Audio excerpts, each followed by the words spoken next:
moi le Caire est la base du nationalisme arabe. François Genoux va devenir l'ami de Fatih El-Dib, le chef des services secrets de Nasser, l'homme qui a fait et défait les régimes arabes du Golfe Persique à l'Atlantique pour tenter de bâtir la République arabe unie chère à Nasser.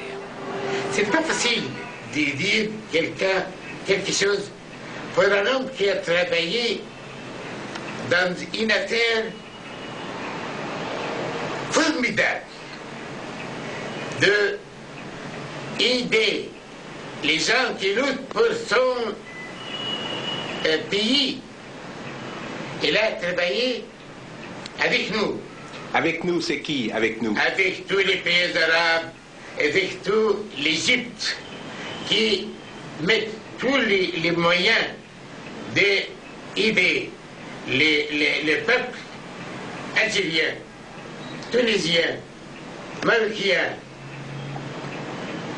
même dans d'autres pays, la Libye, il a essayé de... Mais quand j'étais responsable de toute cette affaire, s'il y a quelque chose que je demande d'avoir un homme qui peut lutter avec un cœur très fidèle, je appelle, je contacte Monsieur François Genoux.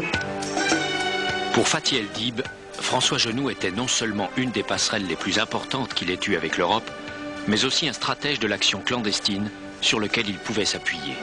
Cette connexion s'est construite au plus fort de la guerre d'Algérie. Nous sommes en 1958. Depuis quelques mois, la France détient à la prison de la Santé 5 hommes qu'elle a... Les chefs du FLN, Ben Bella, Kider, Haït Ahmed et Boudiaf. Nasser décide de les faire évader et confie le travail à Fatih El-Dib, qui s'installe en Allemagne. De Suisse, Genoux entend parler de choses bizarres dans les milieux nazis. On recruterait un commando contre la France.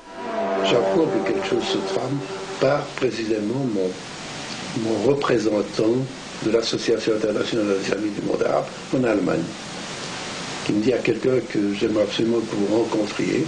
Il me fait venir et je fais la connaissance du chef du commando, qui lui aussi est très prudent et très réservé, ne me dit pas de quoi il s'agit, mais un coup est projeté en France. Moi je lui ai dit, vous savez, je ne peux pas agir sans savoir pourquoi. À mon avis, il n'y a que deux objectifs intéressants en France, c'est assassiner De Gaulle ou libérer les 5 de la Santé. Ah, comment savez-vous? N'est-ce pas, il était stupéfait. J'ai dit, ben, c'est raisonnement élémentaire. Il me dit, oui, effectivement, c'est pour libérer les 5 de la Santé. Le commando est arrivé à Paris.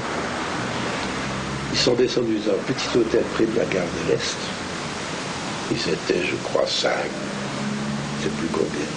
Nous sommes très vite rendus compte, les uns et les autres, les prisonniers à l'intérieur, Abderrahmane de Soufi et moi à l'extérieur, que le projet ne plaît pas. C'était une impossibilité de libérer ces 5. Et même que le projet devait être piégé. Genoux va en Allemagne, rencontre Fatih El-Dib et le persuade. La tentative d'évasion pourrait bien être manipulée par les services secrets français et être un piège pour abattre les 5 au cours d'une évasion bidon. Le FLN serait définitivement décapité et la France aurait l'honneur sauf. Le commando, qui était des Allemands, baragouinant à peine un peu le français, allait au café de la Santé, on a même eu des contacts, avec un gardien ou un chef gardien, etc. Enfin, on croyait pénétrer l'ennemi, mais en réalité, c'est l'adversaire qui est pénétré. Genoux et Fatih El-Dib changent de tactique. Par le biais de proches du général de Gaulle, dont la veuve d'André Dittelme, un des premiers compagnons de Gaulle à Londres, ils vont tenter de convaincre les autorités françaises que la détention des 5 ne fait que radicaliser le mouvement algérien. C'est dans un appartement du boulevard Malesherbes, au numéro 31, que Genoux rencontre plusieurs fois le général Grossin, chef. Le colonel de Boissieu, neveu du général de Gaulle, discute également avec Genoux des conditions de l'élargissement de Ben Bella et de ses amis. Genoux est même reçu plusieurs fois rue de Rivoli par Antoine Pinet, le premier ministre des Finances de la Ve République. J'ai découvert toute une élite française dont j'ignorais l'existence, qui m'était très sympathique, ce qui ne changeait à rien mes idées, mes sentiments, ce qui ne changeait certainement pas les leurs non plus. Alors là, on a fait un effort qui, je pense, a contribué aussi à porter un peu ses fruits par le changement de résidence, le retour des 5 près de Paris, donc à Turcan, puis ensuite à Aulnois, puis les contacts ouverts, la possibilité pour eux de recevoir des amis, d'avoir des contacts, etc., qui étaient très importants dans les derniers mois de la guerre d'Algérie. Ainsi, Genoux a-t-il joué son rôle dans la crise algérienne. Les services secrets français savaient pourtant tout du passé nazi de Genoux et de son engagement militant aux côtés du FLN. Mais contrairement à plusieurs de ses amis qui seront exécutés par le service action du SDEC, la France doit estimer que François Genoux est plus utile vivant que mort. En attendant, la sortie des 5 de prison et leur assignation à résidence surveillée permettent à Genoux de rencontrer pour la première fois physiquement les dirigeants du FLN. J'ai pas la connaissance directe des grands 5 qui étaient mes héros. Alors, le contact était bon avec tous, il est toujours resté bon, mais enfin le contact particulièrement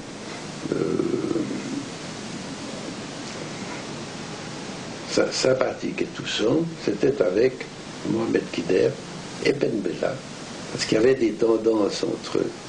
Et les deux, qui étaient des anciens d'Égypte, étaient très proches du nationalisme arabe, très proches de Nasser, sont eux au fond qui ont fait basculer Nasser dans le combat pour l'indépendance algérienne, pour le nationalisme arabe.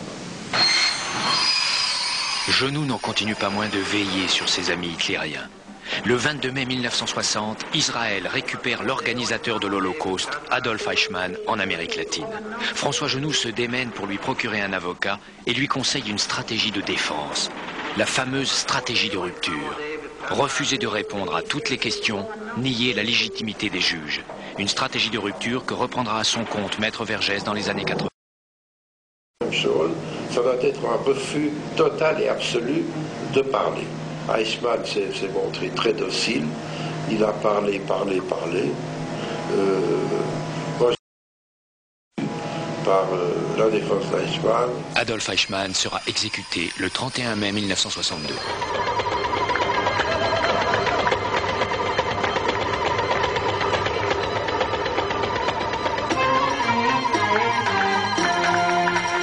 Les accords d'Évian en 1962 aboutiront à l'indépendance de l'Algérie. Ben Bella dirige le pays. Kider tient le FLN. Dans le pays, l'espoir est immense. Mais pour ses dirigeants, la catastrophe est imminente. Pas d'administration, pas d'argent, rien. Genoux décide de s'installer à Alger. Comme convenu avec Ben Bella et Kider quelques mois plus tôt, le FLN confie aux Suisses le soin de bâtir la première banque algérienne. En Algérie, au moment de l'indépendance, toutes les banques étaient françaises. Et on ne peut pas être véritablement indépendant en n'ayant pas le contrôle de l'argent. Donc j'étais conscient du fait que c'était la première chose, quitte à ce que ce soit une petite cellule au départ, mais il fallait une petite cellule véritablement indépendante. Et c'est comme ça qu'en 1962, nous avons concrétisé le projet et que la Banque populaire arabe, dont moi j'étais le fondateur et le premier PDG, n'est-ce pas, était la première banque véritablement nationaliste arabe. C'est alors que naît l'affaire du trésor du FLN. Le trésor FLN, c'est essentiellement des aides étrangères, collectées pour une très grande part après l'indépendance.